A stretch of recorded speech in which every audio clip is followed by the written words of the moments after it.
Hello guys, कैसे आप सब लोग। मैं हूँ भावना जुनेजा, आपकी केमिस्ट्री मेंटर। और आज मैं लेकर आई हूँ एक और बहुत ही important concept of inorganic on our fingertips. Last lecture को मैंने आपको समझाया था thermal stability of ionic compounds. आज हम लोग समझेंगे सॉल्युबिलिटी ऑफ आयनिक कंपाउंड। तो चलिए बिना टाइम वेस्ट करे वीडियो को स्टार्ट करें। Thank you.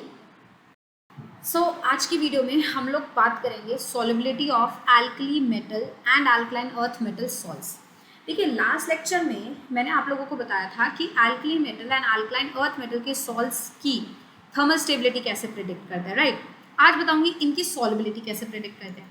देखिए, थर्मल स्टेबिलिटी प्रिडिक्ट करना बहुत आसान है। वो आप मेरी लास्ट वीडियो में जाके देख भी सकते हैं कि मैंने कितनी शॉर्ट तरीके से आप लोगों को बता दिया कि आप दो केसेस याद रखिए और पैरामीटर याद रखिए, आपकी स्टेबिलिटी के सारे सवाल बन जाएंगे, है ना। वैसे ही आज हम लोग सॉल्युबिलिटी की बात करेंगे। लेकिन बच्चा देखो, सॉल्युबिलिटी में क्या होता है ना, बहुत लफड़ा है। सॉल्युबिलिटी में बहुत पैरामीटर्स यूज होते हैं। कहीं हाइड्रेशन एनर्जी यूज हो रहा होता है, कभी कभी लैटिस एनर्जी हम लोग यूज कर रहे होते हैं, कभी कभी हम लोग जो है फजांस रूल यूज कर रहे होते हैं। तो बच्चा अपना सर पकड़ के बैठ जाता है कि मैं कहाँ कौन सा पैरामीटर यूज करूँ, और वो सारी चीज़ों का ऐसा एक्सेप्शन याद कर लेता है। बट ऐसा नहीं होता है ना। तो इसी चीज़ को सॉल्व करने के लिए मैं आपके पास ये वीडियो लेकर आई हूँ, सॉल्युबिलिटी ऑफ एल्कली मेटल्स, जिसमें मैं आपको अगेन थर्मल स्टेबिलिटी जैसे ही दो केसेस बताऊंगी। किस केस में आपको क्या देखना है और पैरामीटर, दैट्स इट। आप उतना याद रखेंगे देन आपकी सारी चीजें आपके ऑटोमेटिकली जो है फॉलो अप हो जाएंगी, राइट। तो चलिए बिना टाइम वेस्ट करें आज का लेक्चर स्टार्ट करते हैं। तो solubility of alkali metal salts में हम सबसे पहले बच्चे केस 1 बनाते हैं। केस 1 में हम लोग क्या कंसीडर कर रहे हैं, लेट्स अंडरस्टैंड दैट। केस 1 में हम लोग कंसीडर करेंगे ऐसे कोई भी सॉल्ट जिनमें कटायन का साइज और अनायन के साइज में बहुत ज़्यादा डिफरेंस हो, मतलब radius of cation be very very small compare to radius of anion, right. अब यहाँ पे फर्स्ट पॉइंट, अनायन मुझे बहुत बड़े साइज का चाहिए, तो मैं बहुत सारे बड़े बड़े साइज के अनायंस लिख देती हूँ। जैसे कि भाई कौन से बड़े साइज के होते हैं, कार्बोनेट्स पॉलीएटॉमिक के बड़े साइज के हो गए, है ना। सल्फाइड्स पॉलीएटॉमिक है जी, बड़े साइज के हो गए। अब बाइकार्बोनेट्स ले लीजिए, बड़े साइज के हो जाते हैं, पॉलीएटॉमिक है। नाइट्रेट्स ले लीजिए, परक्लोरेट्स ले लीजिए, सब बड़े बड़े साइज के एनाइंस है। Br- ले लीजिए, है ना। सारे बड़े बड़े साइज के जो है वो एनाइंस हमारे एग्जिस्ट करे। सल्फेट्स ले लीजिए। These all are those anions जो कि काफी बड़े साइज के हैं, है ना। तो मैं इन सब को इस कैटेगरी में फिट कर सकती हूँ। बट मुझे कटायन भी काफ़ी समझदारी से चूज करना है, क्योंकि मुझे कटायन बेटा बहुत छोटा चाहिए। अनायन मैंने बहुत बड़ा ले लिया, अब कटायन मुझे बहुत छोटा चाहिए। अब बेटा मेरे पास तो दो ऑप्शन है, एक एल्कली मेटल और एक एल्कलाइन अर्थ मेटल। आई होप आप लोग सब अच्छे से जानते होंगे कि जो एल्कली मेटल होता है उसका साइज बड़ा होता है किससे, एल्कलाइन अर्थ मेटल से, है ना। मतलब अगर मैं कटायन में जाऊं और मैं चूज करूं एल्कलाइन अर्थ मेटल, मतलब बेटा मांगे कार स्कूटर बाप, है ना, ये वाला जो है बेरिलियम वाले, इन सब को लूं तो मैं बहुत सेफ जोन पर आऊंगी, क्योंकि इन सब का कटायन छोटा है, एल्कली मेटल से भी छोटा है ना। तो ये छोटे कटायन और साथ में ये कॉम्बिनेशन ऑफ सारे एनाइंस, ये सब बहुत आसानी से केस 1 में मेरे जो है बेटा फिट हो जाएंगे। तो मेरे केस 1 के अंदर क्या क्या इंक्लूड हुआ बेटा, मेरे केस 1 के अंदर इंक्लूजन हुआ एल्कलाइन अर्थ मेटल। पहले मैं एल्कलाइन अर्थ मेटल की बात करूं। एल्कलाइन अर्थ मेटल के आप कार्बोनेट्स ले लो, बाइकार्बोनेट्स ले लो, नाइट्रेट्स ले लो जी, कोई दिक्कत नहीं है हमें, नाइट्रेट्स ले लो, सल्फाइड्स ले लो, सल्फेट्स ले लो, परक्लोरेट्स ले लो, परक्लोरेट्स ले लो, ब्रोमाइड्स ले लो, जितने भी मैंने लिखे हैं ना सब ले लो जी, कोई दिक्कत नहीं है, बिल्कुल एक प्रकार की दिक्कत नहीं है, इन सब को मैं आराम से कंसीडर कर सकती हूँ। हाँ, लेकिन अगर मैं जाती हूँ एल्कली मेटल पे ना बच्चा, एल्कली मेटल में थोड़ा सा देखो समझना पड़ेगा, हल्का सा दिक्कत है।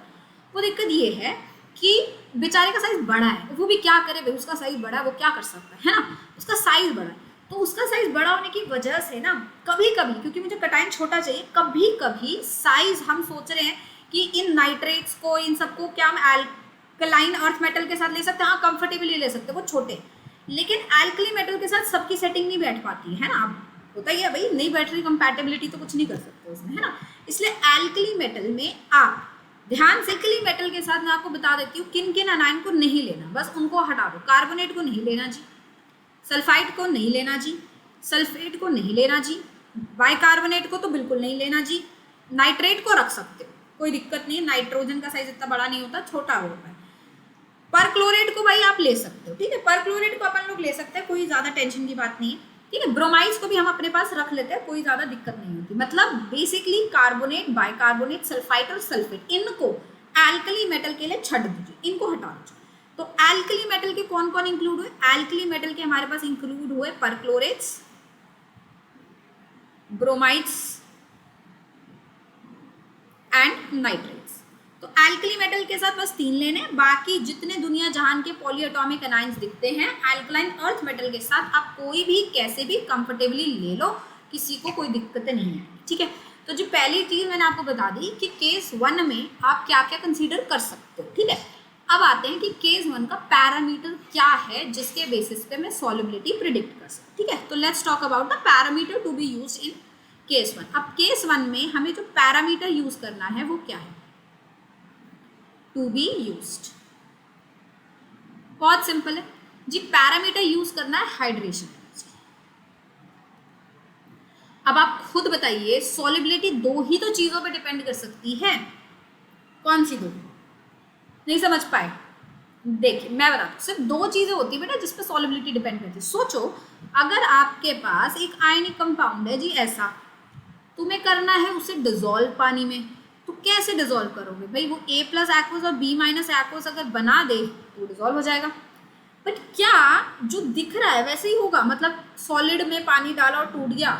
नहीं जी, हर रिएक्शन एनर्जी पर्सपेक्टिव से अलग चलता है। आपको देखो, कोई भी चीज़ फ्री में तो मिलती नहीं है ना दुनिया में। हाँ, यूट्यूब पे वीडियो भले ही तुम्हें फ्री में मिल रही हो, लेकिन वैसे असलियत में कोई चीज़ें फ्री में मिलती नहीं है ना। तो अगर ए बी सॉलिड हमारे पास है तो भी ऐसे नहीं फ्री फंड में जाके डिजोल्व हो जाएगा भाई, इसको अपन को एनर्जी देनी पड़ेगी। मैंने इसको एनर्जी दी, कौन सी दी भाई? लैटिस एनर्जी दी। जब मैं लैटिस एनर्जी से दूंगी ना, मेरा आयनिक कंपाउंड टूट जाएगा, क्योंकि मैंने आपको लास्ट लेक्चर में बताया था लैटिस एनर्जी स्टेबलाइजेशन एनर्जी होती है जो कि रिलीज होती है जब आयनिक कंपाउंड बने। तो जब बन रहा है तो एनर्जी निकल रही है, अब वही एनर्जी तुम उसे दे दोगे तो टूट भी तो जाएगा, सीधी सी बात है भाई। फॉर एग्जाम्पल 2 चीज़ें अगर पास आई हैं तो एक पर्टिकुलर एनर्जी जो है वो उन्होंने निकाली है। अब वही 2 चीज़ें अगर अलग होंगी तो पर्टिकुलर एनर्जी लेके भी तो जाएंगी ना अपने साथ, है ना। तो लैटिस एनर्जी जब आप उन्हें दोगे तो मेरा आयनिक कंपाउंड पूरा का पूरा क्या हो जाएगा बच्चे? टूट जाएगा। फिर ये आयंस में जब टूट गया ना, फिर आयंस को पानी में आप डालोगे तो पानी उसे घेरेगा, है ना। A+ को वाटर घेरेगा, B- को वाटर घेरेगा। अब चार्ज तो बेटा होता है बर्डन, कोई भी इंसान चार्ज, कोई भी आयन चार्ज नहीं लेना चाहता, चार्ज अच्छी बात नहीं होती।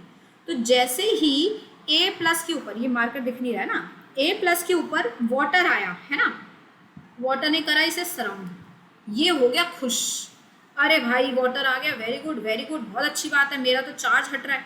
हैप्पी, हैप्पी मतलब एनर्जी रिलीज, है ना, स्टेबल हो रहा है, एनर्जी रिलीज हो रही है। तो लैटिस एनर्जी मैंने दी थी, हाइड्रेशन एनर्जी मेरी रिलीज होगी, इसलिए मैंने माइनस में लिखा। तो अब आप मुझे बताओ खुद से, कौन से 2 फैक्टर है बेटा जो सॉल्युबिलिटी को अफेक्ट करे? लैटिस और हाइड्रेशन, करेक्ट, समझ आई बात। अब कौन कम और कौन ज़्यादा? बेटा एक बात बताओ, एक बिजनेस चलाना है, ठीक है, आप भी मेरे कितने लोग जो देख रहे हैं वीडियो के उनके पेरेंट्स बिजनेस चला रहे होंगे, भाई मैं भी बिजनेस चला रही हूँ, है ना भाई। बिजनेस तो सब लोग जानते हैं, रूल है बिजनेस का, हिसाब बहुत सिंपल सा चलता है। बिजनेस तभी चलेगा जब इन्वेस्टमेंट होगी कम, प्रॉफिट होगा ज़्यादा। प्रॉफिट मतलब जो मिल रहा है, मतलब हाइड्रेशन एनर्जी, उसको कर दो ज़्यादा। इन्वेस्टमेंट वो जो देना पड़ रहा है, कौन? लैटिस एनर्जी, से कर दो कम। मतलब अगर किसी भी आयनिक कंपाउंड को सॉल्युबलाइज कराना है, सॉल्युबिलिटी की अगर मैं बात करूं, तो उसकी लैटिस एनर्जी को कर दो कम, हाइड्रेशन एनर्जी को कर दो ज़्यादा।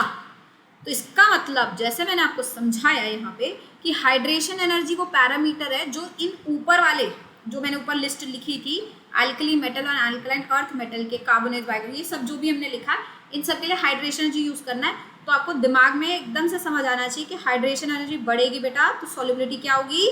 बढ़ेगी, है ना। क्यों? क्योंकि वो मेरा प्रॉफिट है। Hydration energy increases, solubility increases. आई बात समझ सबको बहुत बेहतरीन तरीके से? वेरी गुड, आगे बढ़ते हैं। चलिए अब हम इन सब के हाइड्रेशन एनर्जी को कंपेयर करते हैं। और हाइड्रेशन एनर्जी भी बेटा चार्ज और साइज पे डिपेंड करता है, जैसे कि लैटिस था ना, लैटिस भी चार्ज साइज पे डिपेंड करता था, हाइड्रेशन भी चार्ज और साइज पे डिपेंड, ठीक है। अब अपन लोग क्या करते हैं, जो भी मैंने ऊपर ये लिखे हैं सारे कि इनके ये इंक्लूड करना है, इन सबको लिख लेते हैं, बना देते हैं ऑर्डर। देखो एक ही साथ आप देखना आपका कितना सारा काम हल्का हो जाएगा, है ना। तो चलिए, तो मैंने जैसे बोला एल्कलाइन अर्थ मेटल, बेटा मांगे कार स्कूटर,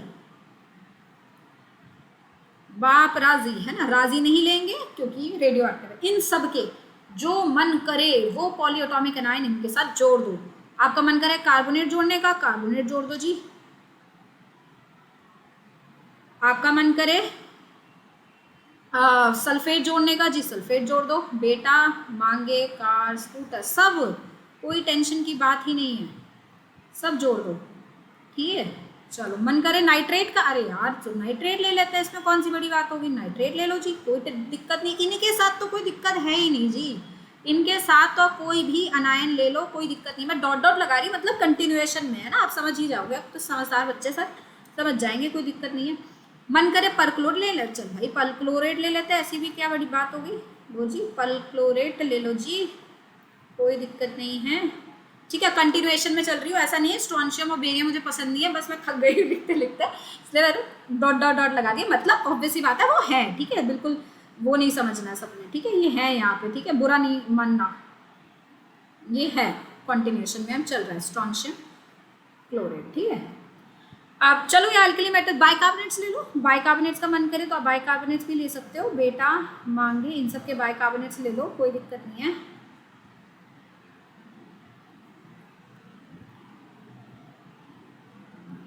है ना, बेरियम भी ले लो, बाइकार्बोनेट्स ले लो, इसके कोई दिक्कत नहीं है। अच्छा जी, ये तो चलो एक्सेट्रा हो गई, तो अल्कलाइन अर्थ मेटल हो गया। अल्कली मेटल के मैंने आपको बोला सिर्फ कौन से लेने बेटा हम लोगों ने, हमने उनके नाइट्रेट, परक्लोरेट और ब्रोमाइड लेना, तो मैं सिर्फ वही लेती हूँ, ठीक है। तो मतलब lithium, sodium, potassium, rubidium, caesium, है ना, इन सब के पहले नाइट्रेट ले लेते हैं,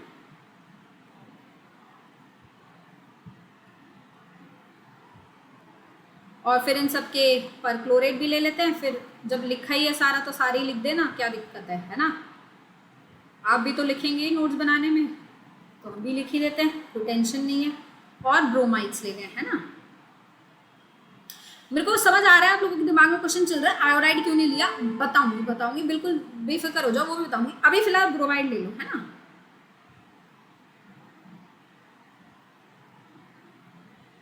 ये आ गया जी, वेरी गुड। अब मेरे को इनमें क्या देखना है, what is the parameter to be use. अभी बताया क्या, हाइड्रेशन एनर्जी। हाइड्रेशन एनर्जी किस पे डिपेंड कर रहा है, चार्ज और साइज पे बेटा। अब मैं टॉप से बॉटम जाती हूँ तो क्या होता है बच्चे, मेरा खुद बताओ, साइज बढ़ेगा, हाँ जी बढ़ेगा। हाइड्रेशन एनर्जी कम होगी, हाँ जी कम होगी, भाई कुछ नहीं कर सकते, हाइड्रेशन एनर्जी कम होनी है। हाइड्रेशन एनर्जी कम होगी तो सॉल्युबिलिटी क्या होगी जी, कम हो जाएगी, कोई टेंशन नहीं। तो इन सब की सॉल्युबिलिटी, मतलब आप देखो मैंने कितने सारे लिख दिए, आपको याद करने की जरूरत ही नहीं, रट्टा मारने की जरूरत ही नहीं, बस ये याद करो कौन included, parameter to be use, फटाक आंसर आएंगे सारे। डिक्रीज कर दो जी, कोई टेंशन ही नहीं है, जस्ट डिक्रीज इट।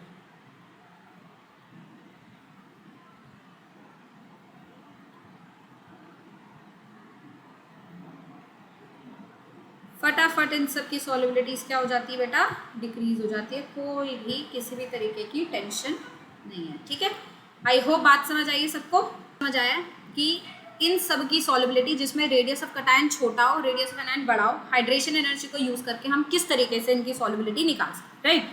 बहुत ही बेहतरीन तरीके से शॉर्टकट में हमने इसके आंसर निकाल दिए। आगे बढ़ते बेटा केस नंबर 2 पे चलते हैं, ठीक है। अभी हमने hydration energy as a parameter लिया, let's move on to case number 2।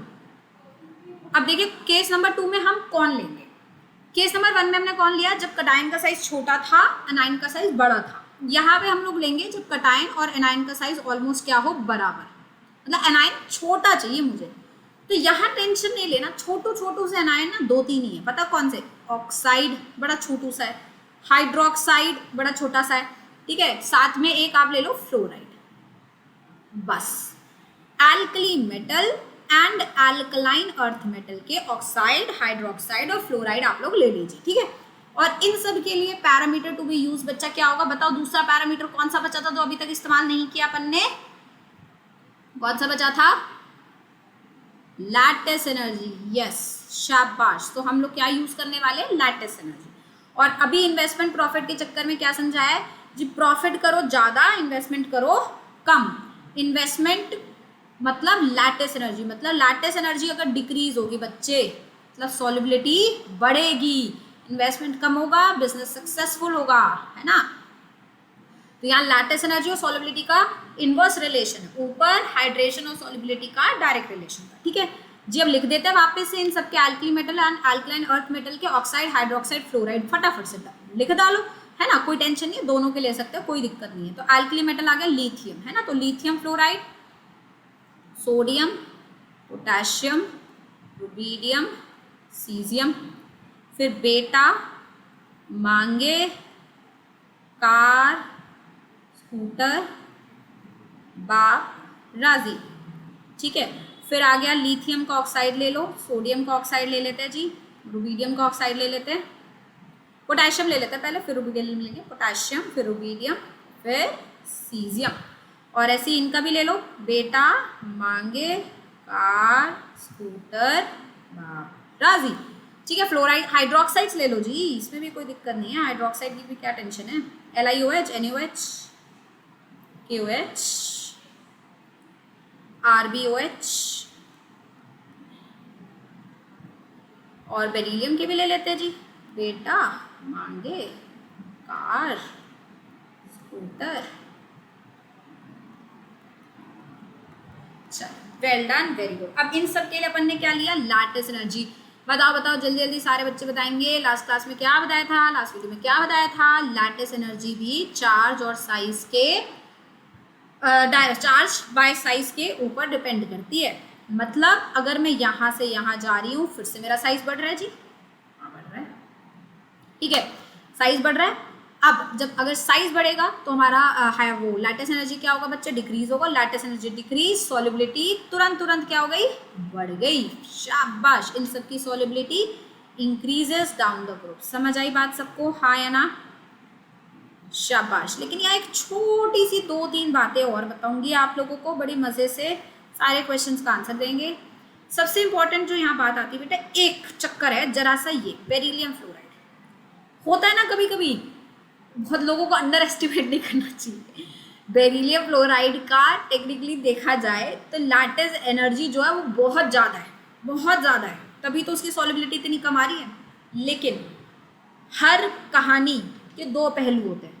अगर लैटिस ज़्यादा है, सिर्फ उसको देख के सॉल्युबिलिटी नहीं देखी जा रही, इसकी हाइड्रेशन भी बहुत ज़्यादा हो जाती है। मतलब ये इकलौता मैं बता रही हूँ, सिर्फ ऐसा है क्योंकि इसमें आप देख रहे हैं ना, आप समझदार होंगे। इकलौते का मतलब रटने की बात नहीं कर रही, समझदार आप खुद हैं। अल्कलाइन अर्थ मेटल है, छोटा, सबसे छोटा होता है। वैसे भी अल्कलाइन अर्थ मेटल छोटे हैं, उसमें भी मैंने बेरिलियम लिया जो छोटा है।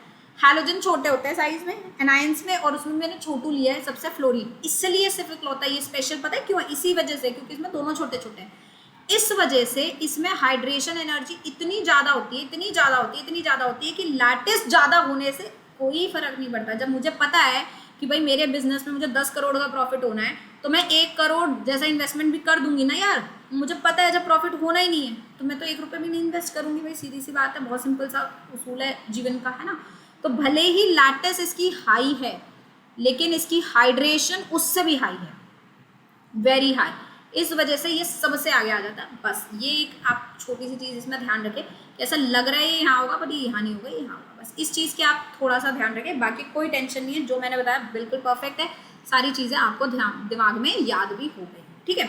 तो यहाँ तक तो होगी भाई कहानी समाप्त, कोई टेंशन ही नहीं। लेकिन अब थोड़ी सी टेंशन ये है, 2-3 बच्चों के दिमाग में ज़रूर खटक रहा होगा कि मैम आपने जो छुड़वाए हैं, कौन कौन छुड़वाए हैं बच्चे, हमने छुड़वाए हैं एल्कली मेटल के, कार्बोनेट, बाइकार्बोनेट, सल्फाइड और सल्फेट। इन सब में सॉल्युबिलिटी में क्या बेसिक अंतर है, इनको कहाँ हम फिट करें, इनकी क्या होती है सॉल्युबिलिटी।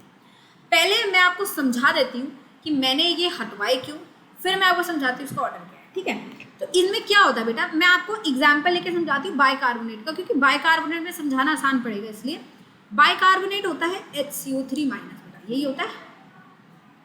एक्चुअली क्या होता है, सॉलिड स्टेट में जब बाइकार्बोनेट्स होते हैं हमारे पास, तो उन सब के अंदर ना हाइड्रोजन बॉन्डिंग एग्जिस्ट कर रही है। आई होप आप देख पा रहे होंगे, हाइड्रोजन बॉन्डिंग दिख रहा है सबको ना। हाइड्रोजन बॉन्डिंग, एनायंस के बीच में हाइड्रोजन बॉन्डिंग होने की वजह से बहुत सारा गैप बीच में जनरेट होता है, और इस गैप के अंदर कौन बैठते हैं बेटा, कैटायंस। अब एल्कलाइन अर्थ मेटल AEM, ये तो है ही छोटे, तो ये तो इस गैप के अंदर फुलफिल बैठ जाते हैं, हमें कोई तकलीफ नहीं होती, इसलिए हम इनके कार्बोनेट बाइकार्बोनेट को पहले कंसीडर कर लिए, हमें जो एक्सपेक्टेड ऑर्डर था वही मिला। लेकिन एल्कली मेटल लार्ज साइज होने की वजह से इसमें प्रॉपरली सेट नहीं हो पाते, कैन नॉट सेट प्रॉपरली।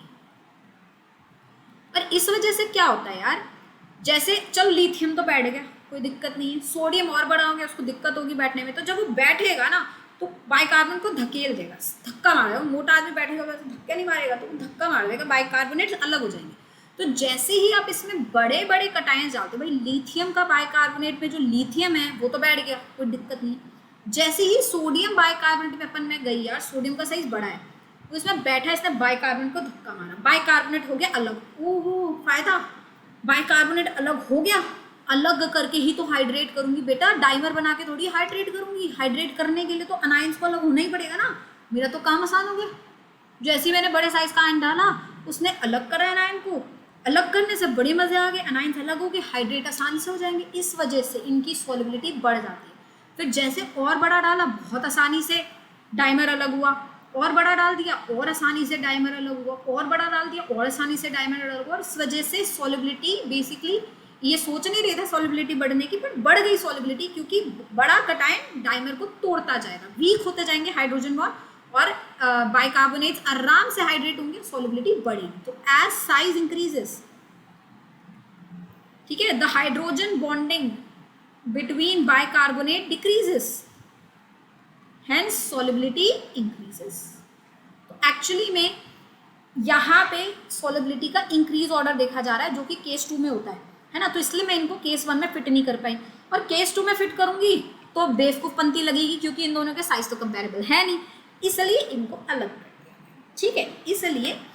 अच्छा, अब ये तो हो गई बेटा बाइकार्बोनेट की कहानी। अब कार्बोनेट, सल्फाइड और सल्फेट में तो हाइड्रोजन नहीं है, तो हाइड्रोजन बॉन्डिंग तो हो नहीं सकती। हाँ भाई, नहीं हो सकती हाइड्रोजन बॉन्डिंग, लेकिन इनके अंदर एक डाइपोल कह लो, इंड्यूस डाइपोल इंट्रैक्शन कह लो, जो एग्जिस्ट कर रही है अनायंस के अंदर, जिस वजह से यहाँ पे जब हम अनायंस बड़े कटायंस बड़े बड़े फिट करते हैं, ये इंट्रैक्शन टूटते हैं। तो कार्बोनेट में हाइड्रोजन बॉन्डिंग नहीं होगी जी, सल्फाइड में भी हाइड्रोजन बॉन्डिंग नहीं होगी, सल्फेट में भी नहीं होगी, बट इंट्रैक्शन जरूर होगी अनायंस के बीच। और वही इंट्रैक्शन, स्ट्रॉन्ग इंट्रैक्शन टूटेगी जब मैं बड़े साइज के एल्कली मेटल्स डालूंगी, जिस वजह से सॉल्युबिलिटी बढ़ेगी। तो कोई भी ले लो, चाहे इनके कार्बोनेट्स ले लो, अब देखो समझा दिया जाएगा तो ध्यान आ जाएगा, है ना, रटवा दिया जाएगा तो ध्यान नहीं आएगा, इसलिए समझाना और समझना बेहद जरूरी है। मैं तो बहुत इस चीज़ की अहमियत जानती हूँ, है ना। तो यहाँ पे भी बेटा सॉल्युबिलिटी क्या होगी बेटा, बढ़ेगी, ठीक है जी। और सोच लो, सल्फेट बना दो जी, अब भी सॉल्युबिलिटी क्या होगी जी, बढ़ेगी। सल्फाइड बना दो जी, सेम गोज फॉर सल्फाइड, कोई टेंशन नहीं, सारी चीज़ें बिल्कुल वैसे ही होंगी जैसे हम एक्सपेक्ट कर रहे थे। सेम फॉर सल्फाइड्स, लिख दिया, समझदार बच्चे हैं, खुद समझ जाएंगे, कोई दिक्कत नहीं है ना। बहुत बेहतरीन तरीके से हमें ये कहानी समझ, ठीक है। अब थोड़ा सा समय और लूँगी आप लोगों को, और एक बहुत इंटरेस्टिंग, बहुत इंपॉर्टेंट बात और बताऊँगी। नोटिस ज़रूर करा होगा आपने कि हलाइड में मैंने फ्लोराइड तो ले लिया जी, कोई दिक्कत नहीं है ना, और मैंने ब्रोमाइड ले लिया जी, मुझे कोई दिक्कत नहीं है। क्लोराइड और आयोडाइड में हमने कंसीडर क्यों नहीं करा है, जरा इसको भी हम देख लेते हैं ना। आप इधर तो ब्रोमाइड्स हो, देखो एल्कली मेटल हो चाहे एल्कलाइन अर्थ मेटल हो, सबके कंसीडर होते हैं, आपने देखा ही होगा, यहाँ पे हमने लिखा है था स्टार्टिंग में, ऊपर चलिए, एल्कलाइन अर्थ मेटल के भी ब्रोमाइड से ही आंसर देंगे, है ना। तो अब जरा इनमें देख लेते हैं कि हमने क्लोराइड की बात क्यों नहीं करी, है ना। तो जरा आ जाते हैं, हेडिंग डाल लेते हैं, सॉल्युबिलिटी ऑफ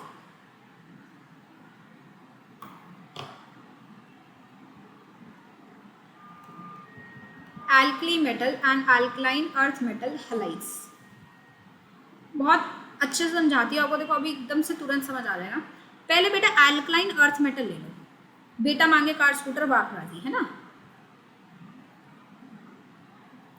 इनके बेटा फ्लोराइड्स देख लिए, है ना, BF2 सबसे आगे देख लिया, इसके क्लोराइड्स, इसके ब्रोमाइड्स, इसके आयोडाइड, कोई दिक्कत नहीं है बच्चे, बहुत effectively fit in case 1।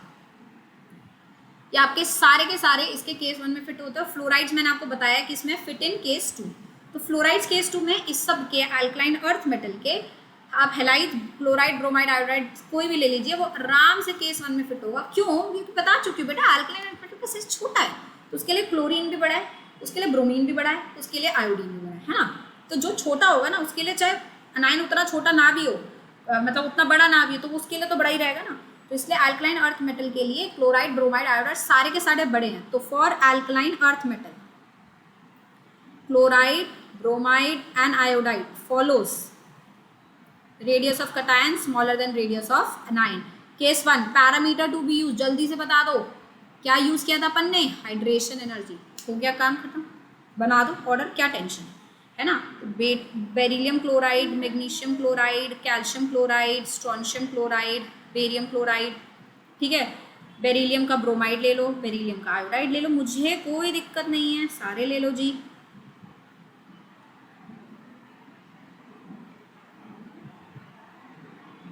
Calcium का ब्रोमाइड ले लेते हैं, स्ट्रोंशियम का ब्रोमाइड ले लेते हैं और बेरियम का ब्रोमाइड ले लेते हैं, है ना।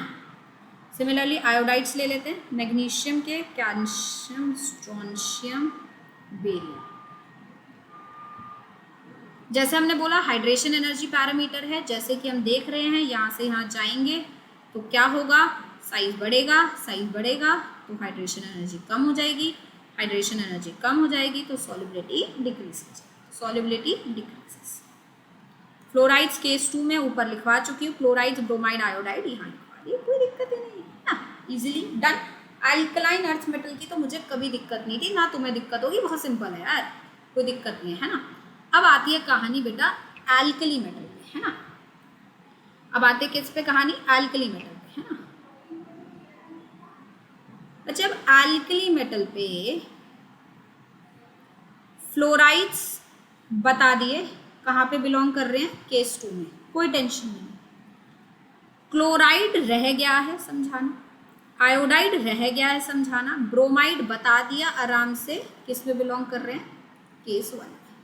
अब क्लोराइड और आयोडाइड के साथ दिक्कत क्या है बेटा? क्लोराइड और आयोडाइड के साथ दिक्कत ये है कि ना ही साइज डिफरेंस बहुत ज़्यादा है, ना ही साइज डिफरेंस कंपेरेबल है, वो बीच की सिचुएशन में आके बेचारे फंस गए हैं, इस वजह से दिक्कत है। क्लोराइड में दिक्कत क्या है? साइज ना ही बहुत बड़ा है और ना ही साइज कंपेरेबल है, बड़ा भी है और कंपेरेबल भी नहीं है और बहुत बड़ा भी नहीं है, ये प्रॉब्लम में इंसान जो है फंस गया। इस वजह से यहाँ पे hydration energy and the lattice energy दोनों ही पैरामीटर जो है अब अपन को यूज करने पड़ते हैं ना, बोथ फैक्टर्स आर यूज्ड। बहुत टेंशन नहीं है, बहुत इजीली आपको समझा रही हूँ। देखो lithium chloride, sodium chloride, potassium chloride, rubidium chloride, caesium chloride, यहाँ तक तो बेटा हाइड्रेशन एनर्जी चलता है, फिर उसके बाद लैटिस एनर्जी, मैंने बोला ना दोनों फैक्टर वर्क करेंगे, फिर यहाँ लैटिस एनर्जी चलता है। तो हाइड्रेशन एनर्जी के चलते अपन ने क्या डिसाइड किया था? हाइड्रेशन एनर्जी के चलते साइज बड़ा, हाइड्रेशन एनर्जी कम, सॉल्युबिलिटी कम। लैटिस एनर्जी के चलते लैटिस एनर्जी कम, सॉल्युबिलिटी ज़्यादा, तो ऑर्डर ही होगा, ठीक है। जिसको अगर मैं तरीके से लिख कर दिखा दूँ आपको तो वो बन जाएगा आपका कि लिथियम क्लोराइड तो सबसे आगे आ गया, अब इसके बाद जो आना चाहिए था सोडियम, पोटेशियम, वो नहीं आके सीजियम और रुबीडियम पहले आ गया, सीजियम क्लोराइड आ गया, फिर रुबीडियम क्लोराइड आ गया और फिर उसके बाद आपका सोडियम आ गया और पोटेशियम, ठीक है। तो बहुत सिंपल है, पहले हाइड्रेशन, फिर लास्ट के 2 एलिमेंट के लिए लैटिस, और फिर आप उसको बहुत आराम से ऑर्डर में बना सकते हो, उसमें कोई टेंशन नहीं। अल्कली मेटल क्लोराइड्स ही हो जाते हैं। अल्कली मेटल आयोडाइड्स में क्या है? देखिए आयोडाइड्स में ये बात बिल्कुल सत्य वचन है कि अगर आप अल्कली मेटल का कटायन ले रहे हो और अनायन आयोडाइड का ले रहे हो, भाई आयोडाइड का साइज बड़ा है, ये बिल्कुल सत्य वचन है, मैं इस फैक्टर को बिल्कुल डिनाई नहीं कर। तो अगर ऐसा है तो फैक्टर क्या यूज होना चाहिए बेटा? हाइड्रेशन एनर्जी, केस 1 से बिलोंग करेगा, है ना, करेगा भी सही, उसमें कोई दिक्कत नहीं है, कर रहा है यहाँ, कोई दिक्कत नहीं है, बिल्कुल परेशान नहीं होना है ना। बस थोड़ी सी हल्की सी निन्नी मुन्नी सी दिक्कत है, और वो ये है कि लिथियम आयोडाइड में आप देखोगे फिर से केस आ गया है, अगर आप ध्यान से देखोगे वो केस ये है कि लिथियम का साइज है छोटा, कटायन स्मॉल, अनायन लार्ज। यार कटायन स्मॉल और अनायन लार्ज हो जाता है ना, फजान्स रूल लग जाता है और फजान्स रूल से कोवेलेंसी आ जाती है और कोवेलेंसी अगर इंक्रीज होगी ना बेटा तो पानी में सॉल्युबिलिटी डिक्रीज होगी क्योंकि covalent compounds are not soluble in water, तो सॉल्युबिलिटी थोड़ी सी डिक्रीज हो जाती है। इसलिए जरा सी बात आती है कि ये हल्का सा पीछे चला जाता है सोडियम से आगे जस्ट बिकॉज ऑफ पोलराइजेशन, है ना। तो फाइनल ऑर्डर ये बनता है। तो बस आपको ये जैसे मैंने आपको समझाया बिल्कुल वैसे एक बार वीडियो देखो और तरीके से एक बार रिवाइज कर लो बेटा, सारी चीज़ें आपके ना एकदम टिप्स पर आ जाएंगी। आपको कोई भी कभी भी दिक्कत नहीं होगी, आप एकदम से समझ पाओगे कि कहाँ पे क्या ऑर्डर लगाना है ना, due to polarisation, right. I hope आप लोगों को ये अच्छे से समझ आया होगा। ये वीडियो आप लोगों के लिए बहुत ज़्यादा हेल्पफुल रहेगी। Thank you, hope to